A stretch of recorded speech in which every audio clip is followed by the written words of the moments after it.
Halo teman-teman, perkenalkan, nama saya Miranda Marpaung. Saya mahasiswi semester 5 Politeknik Negeri Medan, jurusan Akuntansi Program Studi Akuntansi. Pada kesempatan kali ini, saya akan membahas mengenai kasus 4, yaitu siklus penjualan perusahaan Jim & Clean. Perusahaan ini mengembangkan industrinya dalam bidang makanan cepat saji dalam bentuk mie instan. Di sini, nanti saya akan menganalisis mengenai diagram konteks, lalu DFD, dan yang terakhir adalah flowchart.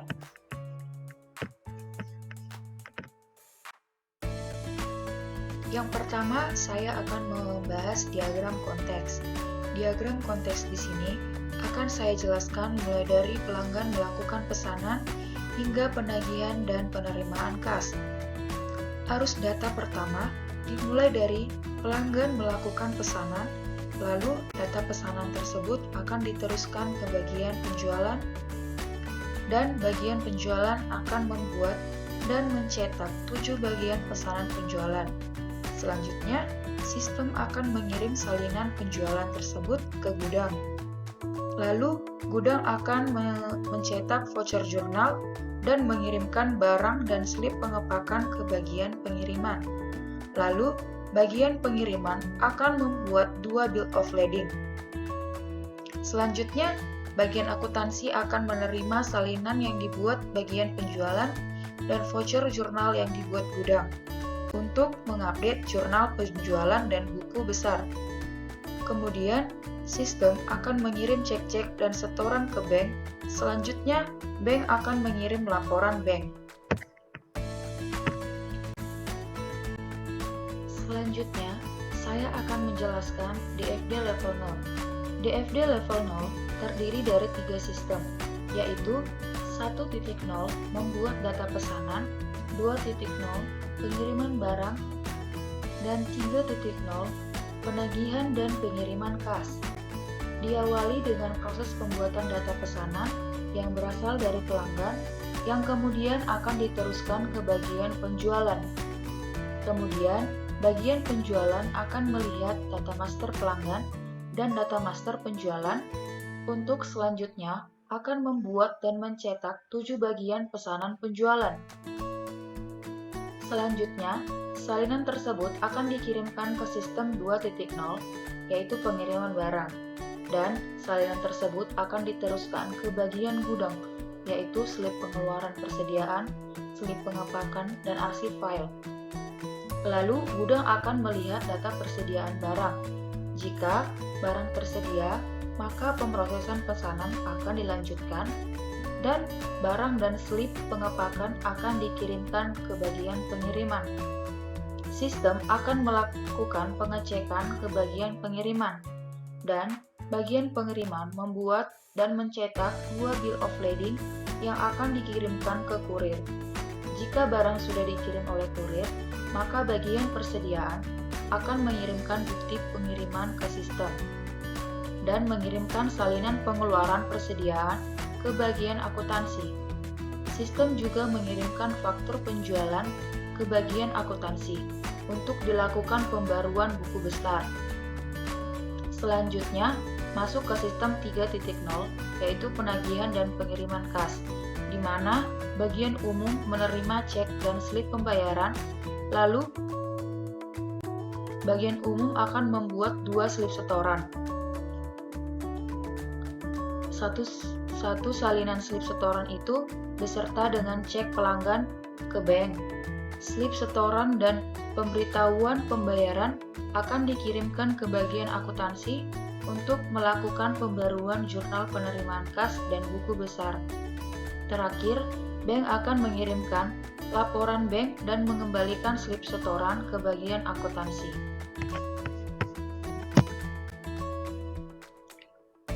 Masuk ke DFD level 1, di mana pesanan pelanggan akan dicatat dengan melihat data order barang dan data master pelanggan. Selanjutnya, data pesanan tersebut akan dikirimkan ke bagian penjualan untuk kemudian membuat dan mencetak 7 pesanan penjualan. Di sini juga melihat data master pelanggan dan data master penjualan.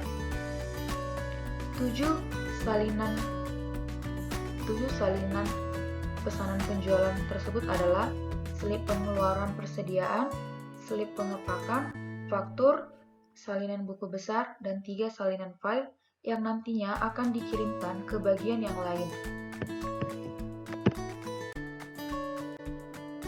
Selanjutnya, masuk ke DFD level 2, di mana slip pengeluaran persediaan, slip pengepakan, dan file penjualan akan dikirimkan ke gudang untuk dilakukan pengecekan persediaan barang.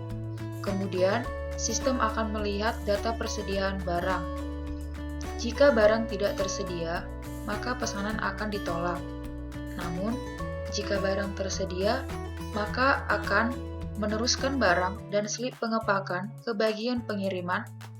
Lalu selanjutnya, pengiriman barang ke pelanggan akan dilakukan oleh kurir.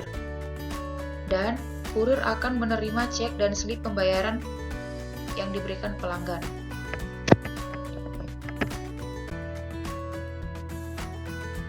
Pada DFD level 3, cek dan slip pembayaran akan dikirimkan ke bagian umum, dan sekretaris bagian umum akan membuat 2 slip setoran, lalu membawa slip setoran dan cek ke bank, dan mengirimkan slip setoran ke bagian akuntansi. Setelah menerima slip setoran dan slip pembayaran, bagian akuntansi akan memperbarui jurnal penerimaan dan mencetak voucher jurnal. Setelah itu, bagian akuntansi juga akan memperbarui buku besar. Terakhir, bank akan mengembalikan slip setoran ke bagian akuntansi dan kas sudah diterima.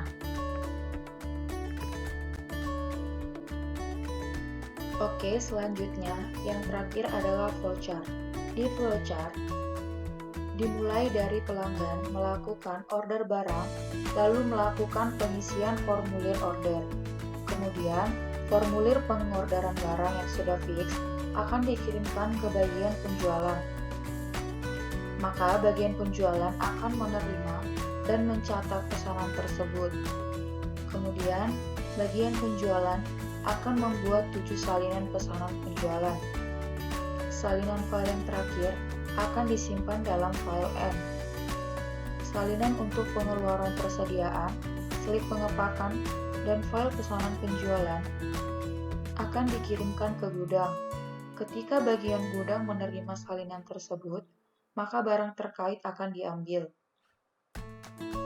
Gudang akan memperbarui file komputer, buku persediaan, dan mencetak voucher jurnal. Selanjutnya, salinan untuk pengeluaran persediaan, slip pengepakan, dan barangnya akan dikirimkan ke bagian pengiriman. Lalu, bagian pengiriman akan menggunakan komputer untuk memperbarui daftar pengiriman dan membuat serta mencetak 2 salinan bill of lading yang kemudian akan diisi secara manual dari bill of lading tersebut. 2 salinan dari bill of lading, slip pengepakan, dan barang akan diberikan kepada kurir. Selanjutnya, bagian akuntansi menerima faktur, salinan untuk buku besar, dan salinan untuk file penjualan dari bagian penjualan. Setelah menerima berbagai dokumen ini, file komputer jurnal penjualan akan diperbarui dan voucher jurnal akan dicetak. Lalu, bagian akuntansi menerima salinan kedua dari slip setoran dan pemberitahuan pengiriman yang dikirimkan oleh sekretaris bagian umum, dan kemudian menggunakan komputer untuk memperbarui jurnal penerimaan kas serta mencetak voucher jurnal. Lalu, ikhtisar akun dan voucher jurnal penerimaan kas digunakan untuk memperbarui file komputer buku besar. Terakhir, bagian akuntansi menerima slip setoran yang dikembalikan oleh bank sebagai bukti setoran ke bagian akuntansi.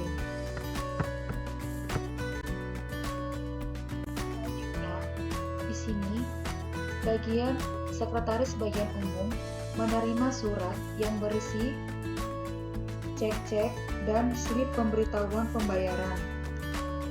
Lalu, Sekretaris Bagian Umum membuat 2 slip setoran.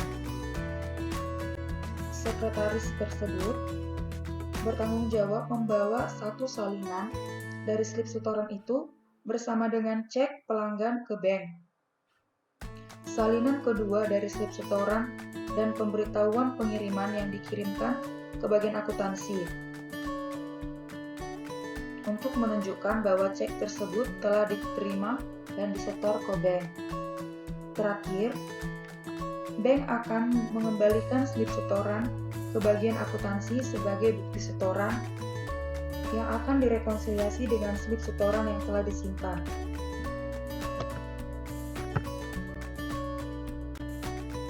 Oke, sekian video saya tentang siklus penjualan perusahaan Jim & Clean. Maaf jika ada penggunaan kata yang salah. Jika video ini bermanfaat, silahkan di-like, komen, dan share. Akhir kata, saya ucapkan terima kasih.